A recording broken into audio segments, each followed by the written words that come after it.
नमस्कार दोस्तों, नमो भारत न्यूज़ में आपका एक बार फिर से स्वागत है। दोस्तों, अभी हंदवाड़ा में वीरगति को प्राप्त हुए 5 जवानों के शरीर को मुखाग्नि भी नहीं दी गई थी कि उससे पहले ही आतंकवादियों ने घात लगाकर सीआरपीएफ के 3 जवानों को शहीद कर दिया। और इसके तुरंत बाद जम्मू कश्मीर के बड़गाम जिले के पाखरपुरा में आतंकियों ने गश्त कर रहे सीआरपीएफ के जवानों पर ग्रेनेड से हमला भी किया है। अभी तक की जानकारी के मुताबिक इस ग्रेनेड हमले में 2 आम नागरिक घायल हुए हैं और घायलों को तुरंत निकट के अस्पताल में भर्ती कराया गया है। आतंकियों को पकड़ने के लिए पूरे इलाके में सर्च ऑपरेशन चलाया जा रहा है। जानकारी के मुताबिक जम्मू कश्मीर के बड़गाम जिले के पाखरपुरा में मंगलवार दोपहर सीआरपीएफ के जवान गश्त कर रहे थे और इसी दौरान पहले से वहां मौजूद आतंकियों ने उन पर ग्रेनेड से हमला कर दिया और वहां से भाग निकले। इस हमले में सीआरपीएफ के जवान बाल बाल बच गए, लेकिन 2 आम नागरिक घायल हो गए और बताया जा रहा है कि ग्रेनेड फेंकने के बाद आतंकी गांव में ही कहीं छुप गए हैं। हमले की जानकारी मिलने के बाद मौके पर पहुंची पुलिस और भारतीय सुरक्षा बलों ने पूरे इलाके को घेर लिया है और आतंकियों को पकड़ने के लिए इलाके में सर्च ऑपरेशन तेज कर दिया गया है। गौरतलब है कि पिछले 3 दिनों से लगातार जम्मू कश्मीर में आतंकी भारतीय सुरक्षा बलों को निशाना बना रहे हैं।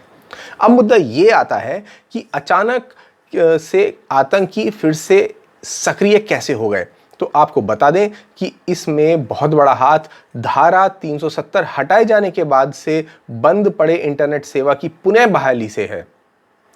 और साथ ही कई महीनों से जो नजरबंद पड़े थे कई नेता, अब उनकी जो रिहाई हुई है,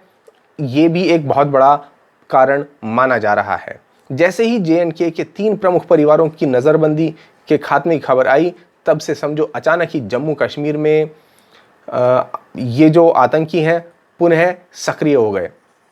क्योंकि सोई अवस्था में पड़े हुए जो स्लीपर सेल्स थे उनको आदेश मिलने चालू हो गए और घाटी में फिर से दहशत की सुगबुगाहट शुरू हो गई। मगर अब जवानों की शहादत के बाद थल सेना प्रमुख जनरल मनोज मुकुंद नरवणे ने एक बड़ा बयान दिया है और उन्होंने ये बयान क्या दिया है, इसे सुनने के बाद पाकिस्तानियों के दिल में, पाकिस्तानी सेना के अंदर और पाकिस्तान के प्रधानमंत्री के पैरों के नीचे जो ज़मीन खिसकी है, उसका अंदाज़ा पूरा पाकिस्तान नहीं लगा पा रहा है। क्या है पूरा मामला और जनरल मनोज मुकुंद नरवणे ने क्या कहा है, ये आपको बताऊंगा। मगर यहाँ मैं आपसे आग्रह करूंगा कि सबसे पहले आप इस वीडियो को ज़्यादा से ज़्यादा शेयर कर दीजिए। साथ ही साथ उन शहीद हुए, उन वीरगति को प्राप्त हुए जवानों के नाम 2 शब्द जरूर लिख दीजिए। पाकिस्तान दोस्तों अभी भी भारत में आतंकवादियों को धकेलने के अपने दूरदर्शी और तुच्छ एजेंडे पर काम कर रहा है। इसके साथ ही अब जो मनोज मुकुंद नरवणे ने कहा है, उन्होंने कहा है कि जब तक पड़ोसी देश राज्य द्वारा प्रायोजित आतंकवाद की अपनी नीति नहीं छोड़ता है, हम उचित और सटीक जवाब देना जारी रखेंगे और साथ ही सेना को खुले आदेश देते हैं कि जहां भी कोई भी आतंकी मिले या पाकिस्तान कोई हरकत करे तो उन्हें सीधे ठोक दिया जाए, इसमें कोई कोताही ना बरती जाए। थल सेना प्रमुख ने एक विशेष इंटरव्यू में कहा है कि भारत संघर्ष विराम का उल्लंघन और आतंकवाद का समर्थन करने वाले सभी कृत्यों का करारा जवाब देगा और एक एक को ठोकेगा। थल सेना में 13 लाख जवान हैं। उन्होंने हंदवाड़ा मुठभेड़ पर कहा कि भारत को अपने उन 5 सुरक्षा कर्मियों पर गर्व है जिन्होंने उत्तर कश्मीर के एक गांव में आतंकवादियों से आम नागरिकों की जान बचाते हुए अपना सर्वोच्च बलिदान किया। उन्होंने कर्नल आशुतोष शर्मा की खास तौर पर सराहना की जिन्होंने उस ऑपरेशन का नेतृत्व किया था। जनरल नरवणे ने कहा कि मैं जोर देना चाहूंगा कि भारतीय सेना संघर्ष विराम का उल्लंघन और आतंकवाद का समर्थन करने वाले सभी कृत्यों का करारा जवाब देगी। क्षेत्र में शांति बहाल करने की जिम्मेदारी पाकिस्तान पर है। उन्होंने कहा कि पाकिस्तान जब तक राज्य द्वारा प्रायोजित आतंकवाद की अपनी नीति को नहीं छोड़ता, हम उचित और सटीक जवाब देना जारी रखेंगे, जिससे पाकिस्तानियों की कमर लगातार टूटती चली जाएगी।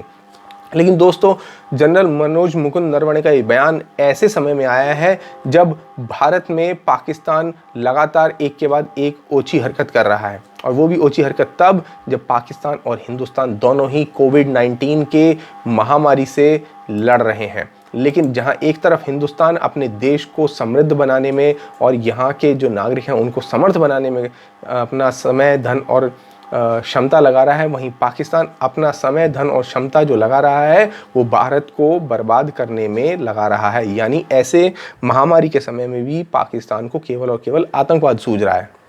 जनरल नरवणे ने कहा है कि जम्मू कश्मीर में नियंत्रण रेखा के पास घुसपैठ के हालिया प्रयासों से स्पष्ट होता है कि पाकिस्तान की दिलचस्पी महामारी कोविड-19 से मुकाबला करने में नहीं है और वह अब भी आतंकवादियों को भारत में धकेलने के अपने अदूरदर्शी और तुच्छ एजेंडे पर काम कर रहा है। उन्होंने कहा कि अपनी सरकार और सेना द्वारा पाकिस्तानी नागरिकों को कम प्राथमिकता देना, यानी कोरोना वायरस के मामले में तेजी से वृद्धि और पाकिस्तान में चिकित्सा उपकरणों की भारी कमी से स्पष्ट है कि थल सेना प्रमुख ने ये प्रदर्शित कर दिया है और समझा दिया है कि पाकिस्तान किस तरह की मानसिकता वाला व्यक्ति है। अब थल सेना प्रमुख ने कहा है कि दक्षेश वीडियो सम्मेलन के दौरान भी पाकिस्तान की संकीर्णता पूरी तरह से प्रदर्शित हुई थी, जब उसने उस मंच का उपयोग अपने नागरिकों को महामारी से सुरक्षित रखने के तरीके खोजने के बजाय कश्मीर में मानवाधिकार के गैर मौजूद उल्लंघन की शिकायत करने के लिए की थी। आपको याद होगा कि जब ये कोरोना वायरस महामारी की शुरुआत हुई थी तो दक्षेश यानी कि सार्क देशों की एक मीटिंग हुई थी, जिसमें प्रधानमंत्री मोदी ने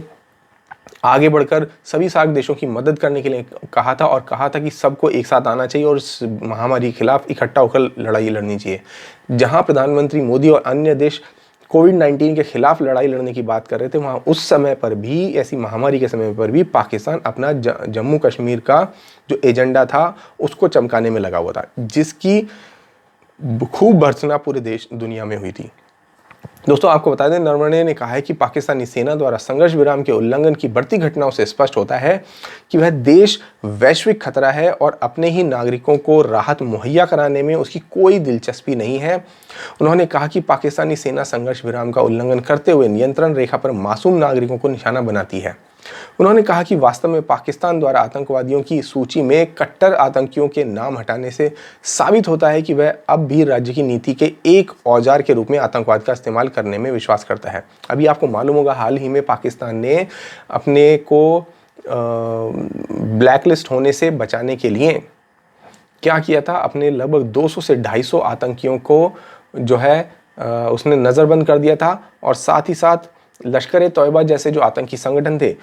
उनको चुपके से अपने नाम बदलने के लिए भी कह दिया था, जिसके बाद से लश्कर-ए-तौयबा और ऐसे बहुत सारे जैश-ए-मोहम्मद जैसे जो आतंकी संगठन हैं उन्होंने अपने नाम बदल लिए ताकि पाकिस्तान को कार्रवाई के लिए मसूद अजहर और ऐसे जो आतंकी थे वो मिले ही ना।